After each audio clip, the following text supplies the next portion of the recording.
If you're watching this on Monday, April 10th, it means that, I made it at least to Monday, April 10th. I'm filming it a little bit ahead of that because I'm ready to, and because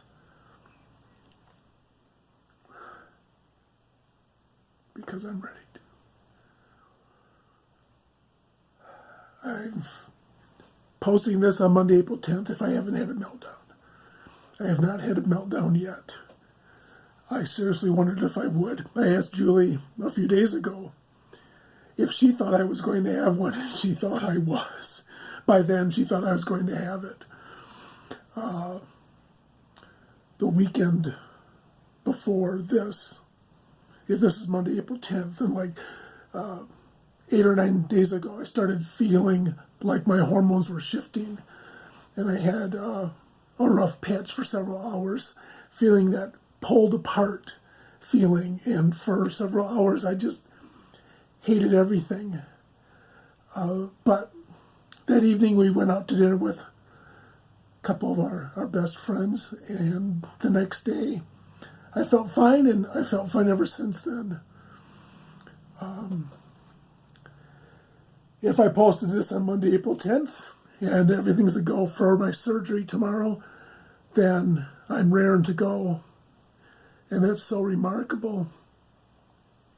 It's so remarkable because think if there's been anything in your life that you thought was absolutely impossible. I don't just mean unlikely. I mean impossible. That's where I am contemplating having sex reassignment surgery tomorrow. Absolutely impossible. It's really important that I make this clear. All of my life, I wanted to be a girl. All of my life, I wanted everything that I have now. All of my life, I wanted what I'm going to have tomorrow.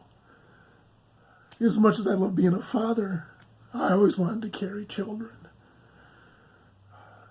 But this is important. I didn't need it before. I didn't hate being a guy. I liked being a guy. I loved my life. I've loved my entire life. I haven't liked what I've gone through the last 4 years, but I loved my entire life. I'm tremendously grateful for everything and for being a father and a husband and a brother and everything else. And I still consider myself all those things. None of those things changed because of this, but I never needed it. It wasn't until I got so sick that I needed this. And I've tested this. I have tried to not need this surgery I'm going to have tomorrow. I've prayed to the Lord so much. There's times when I feel like it's like telling him that my body isn't good enough for me. Well, we can have that discussion all day long. Could talk about that with my vocal cord surgery too. With everything that I'm doing, going on hormone replacement therapy. I consider this a terrible thing. No one should be in this type of a spot, but this is life. No one should be in the type of a spot where a mother gives birth to twins that are conjoined or who has a miscarriage. No one should ever be in the spot where they have terrible cancer that they can't do a doggone thing to stop it from killing them.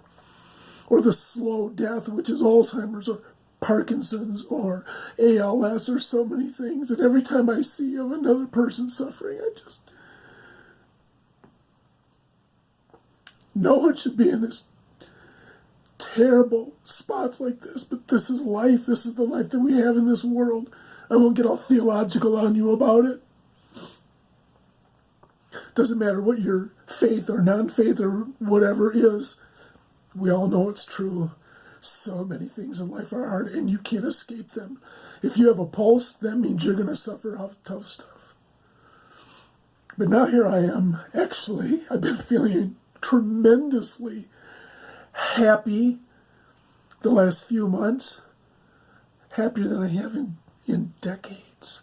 In fact, I have a very specific memory from the mid-'80s, after we had 3 kids, and 3 living kids, that is, all but our last kid, this memory comes from, we had bought the house on Meade Street in the south part of Montague. We had remodeled it. We were living in it. I had the job that I thought I was going to have for the rest of my life until I retired, and a happy marriage, and everything was perfect.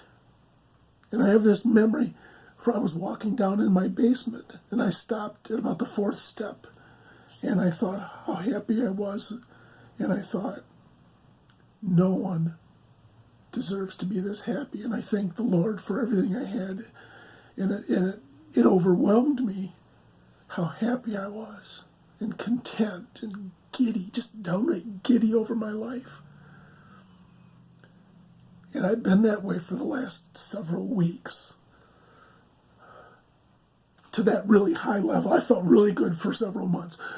But to that really high level, and Julie can tell you how easily I laugh, and by myself, how easily I laugh at things, and how happy I am to be where I am finally, to feel like I have myself figured out, to enjoy life again, to feel healthy and whole, not be torn apart, and to have the surgery tomorrow.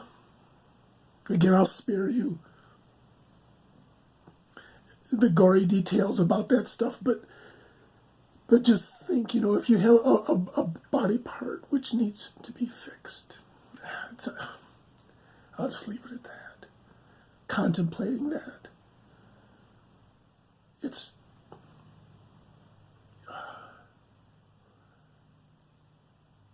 mind-boggling. I consider this like one of the biggest privileges of my life, to be able to have this and contemplate how good I'm going to feel with what I consider to be the correct body parts. So that's where I am. The day before my surgery, if I posted this, if you're seeing it, I did, and I continue to feel good. So there.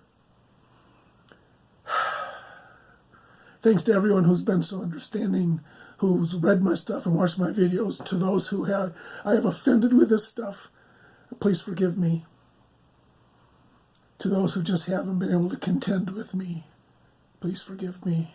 To those of my fellow Christians who think I'm sinning, to whom I haven't been able to explain things well enough, or we simply disagree, for every failure that I've had, everywhere I could have done better, to where I spoke wrongly, please forgive me.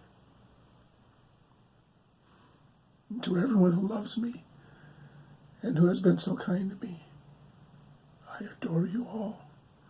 You've been way more than I ever expected. So we keep going. I will see you again soon. Thanks. Bye. The Lord be with you.